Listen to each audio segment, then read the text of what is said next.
Sam Bankman-Fried qui dévoile sa vraie nature, CoinHouse qui gèle les retraits, Binance qui va profiter de la crise, le Bitcoin Cash qui va être adopté comme monnaie légale, ou encore le Salvador qui va commencer son DCA sur Bitcoin.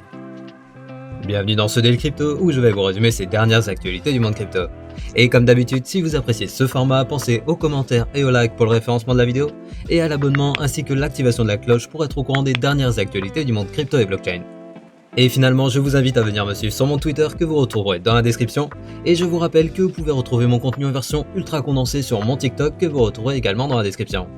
Avec un marché qui est majoritairement dans le rouge sur les dernières 24 heures, alors que Bitcoin stabilise sur les 16 500 $. Et les cryptos qui surperforment aujourd'hui le marché sont le H-Bar, le Leo et le MV qui font un plus 5%, mais passons sans plus attendre aux actualités de ce jeudi 17 novembre 2022. Tout d'abord, on a Sam Bankman-Fried qui est complètement en roue libre. En effet, lors d'une communication avec un journaliste du journal Vox, l'ancien dirigeant de FTX aurait admis que sa position publique liée à l'éthique n'était en grande partie qu'une façade, et également que ses déclarations philanthropiques qui estimaient qu'il ne fallait pas entreprendre d'actions si elles avaient un effet négatif n'étaient au final qu'une autre façade, car il aurait déclaré, je cite, « Tous les trucs cons que je disais, c'est pas vrai, pas vraiment ». Mais ce n'est pas tout, car on apprend que ses positions pro-régulation étaient également de la poudre de perlimpinpin, car en parlant des régulateurs, il aurait déclaré, je cite encore une fois, « Il n'y a pas vraiment quelqu'un qui s'assure que les bonnes choses surviennent et que les mauvaises choses ne surviennent pas. C'était juste de la communication, que les régulateurs aillent se faire foutre, ils compliquent tout et ils ne protègent pas du tout les clients. » Et finalement, il est revenu sur son conflit avec Changpeng Zhao en déclarant, je cite, « Désormais CZ est un héros, est-ce parce qu'il est plus vertueux ou parce qu'il a le bilan comptable le plus gros ? Il a donc gagné. » Et je précise que dans le même temps, les nouveaux dirigeants de FTX semblent vouloir se désolidariser de SBF, car ils déclarent que SBF ne parle plus en leur nom. Bref, on s'en doutait un petit peu, tous ces grands discours pour passer pour le sauveur de l'écosystème crypto n'étaient au final que du vent, et il ne faut pas être naïf, Sam Bankman-Fried est loin d'être la seule personnalité du secteur crypto qui utilise cette méthode de communication.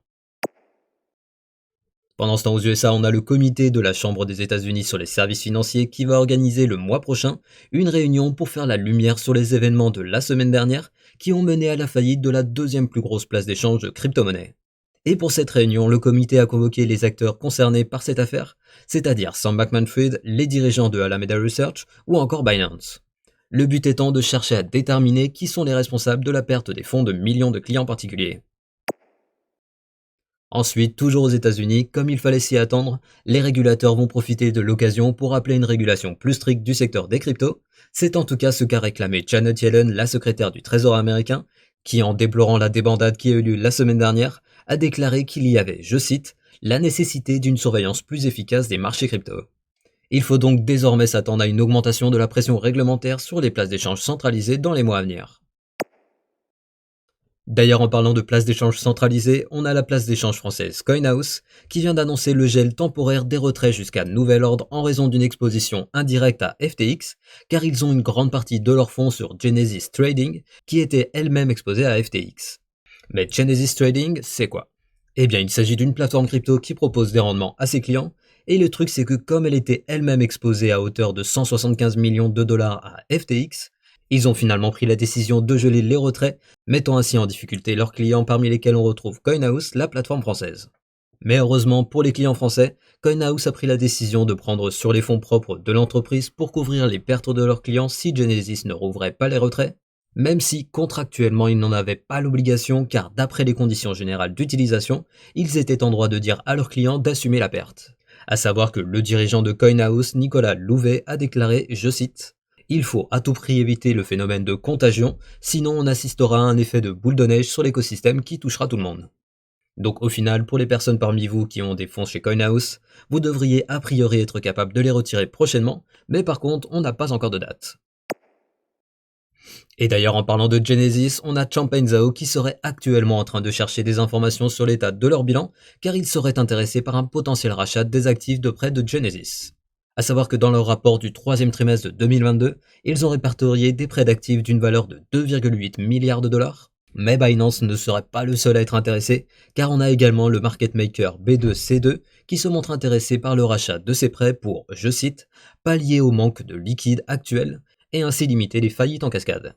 Donc vous l'avez compris, même si pour le moment rien n'indique avec certitude que Genesis va bien vendre ses actifs, Les requins qui ont bien résisté à cette crise majeure vont bien sûr profiter pour tenter de manger les plus petits poissons qui sont en bonne santé mais qui sont en difficulté, pour ainsi augmenter leur part de marché, ce qui aura pour effet au final d'encore plus centraliser le marché des cryptos sur quelques acteurs.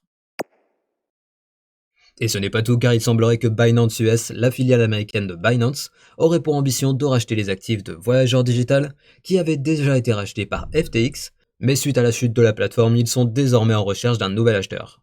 En effet, je vous rappelle que fin septembre, Binance et FTX se sont bataillés pour acheter les actifs de Voyager Digital, et finalement c'était FTX qui avait remporté l'enchère avec une offre de 1,4 milliard de dollars, qui leur aurait donc permis de faire grossir leur clientèle. Mais maintenant, Binance va très certainement profiter de l'occasion pour acheter ses actifs au rabais. Et dans les dernières actualités du jour liées à FTX, on a un gros poisson qui vient de prendre une claque. En effet, à Singapour, le fonds d'investissement souverain Temasek vient d'annoncer qu'ils ont perdu 275 millions de dollars dans la chute de FTX. Et oui, vous avez bien entendu, ils ont perdu un peu plus d'un quart de milliard de dollars qu'ils avaient investis sur la plateforme de Sam Bankman-Fried pour acquérir des parts de l'entreprise. Mais le truc, c'est que ce fonds est plutôt connu pour son expertise, et ils auraient fait 8 mois de recherche pour déterminer les risques liés à cette plateforme, pour au final se lancer dans cet investissement. Et donc aujourd'hui, dans un communiqué, ils admettent s'être laissés berner par Sam Bankman-Fried, et que bien que le processus de diligence permet de limiter les risques, il ne permet pas de tous les éliminer. Mais je précise que cet investissement représente seulement 0,09% de leur portefeuille global, qui est estimé à 430 milliards de dollars, donc ça va, ils devraient s'en sortir. Assez parlé de l'affaire FTX et revenons aux autres actualités de l'écosystème crypto. Tout d'abord, on a Saint-Christophe et Niébès, des îles des Caraïbes qui annoncent que le Bitcoin Cash aura cours légal sur leur territoire d'ici mars 2023. À savoir que le Bitcoin Cash est un fork de la blockchain Bitcoin qui a eu lieu en août 2017 pour tenter de répondre aux problèmes de scalabilité de cette dernière. Et aujourd'hui, il est intéressant de voir qu'après Bitcoin au Salvador et en Centrafrique, le Bitcoin Cash devient la deuxième crypto à obtenir le statut de monnaie légale. Mais bien sûr, cette nouvelle n'aura pas un impact aussi important que l'adoption du Salvador étant donné la population restreinte de ces îles, qui est tout juste de 54 000 habitants, mais force est de constater que l'adoption des cryptos par les États continue de progresser doucement. D'ailleurs, en parlant du Salvador, on a Nayib Bukele qui annonce que son pays achètera désormais un Bitcoin tous les jours à compter de demain. En effet, malgré les critiques montrant du doigt la faible adoption du Bitcoin par la population salvadorienne, le gouvernement renouvelle sa confiance dans la reine des cryptos en annonçant cette opération d'investissement. Et alors que le pays possède actuellement 2381 BTC, soit quasiment 40 millions de dollars au cours actuel, elle va ainsi faire grossir ses réserves grâce à ce DCA qui va leur permettre d'abaisser leur prix moyen d'achat. Et on finit les actualités du jeudi avec le flash du jour. Tout d'abord, on apprend que les ventes de wallets Ledger et Trezor ont explosé suite à la crise de FTX, avec par exemple ce dimanche la société Ledger qui a réalisé sa plus grosse vente journalière, montrant ainsi que la crise des places centralisées a fait prendre conscience à une partie des utilisateurs qu'il était nécessaire de sécuriser soi-même ses cryptos. Ensuite, les wallets Ledger et Trezor ne sont pas les seuls à profiter de la crise, car comme vous pouvez le voir sur le graphique que je vous affiche à l'écran qui compare les volumes journaliers des places d'échange centralisées, on a bien sûr FTX qui a disparu de ce graphique, et celui qui a le plus capté ces volumes est Binance avec une augmentation de 7% de leur part de marché, et donc Binance confirme sa position de leader du marché, avec désormais 64% des volumes échangés sur les places centralisées qui passent par eux. Et finalement, on a Charlie Munger, l'éternel acolyte de Warren Buffett, qui a déclaré que Bitcoin n'était bon que pour les ravisseurs, et que les personnes investissant dans Bitcoin se foutent de la morale et feraient même de l'argent avec de la prostitution enfantine s'ils le pouvaient.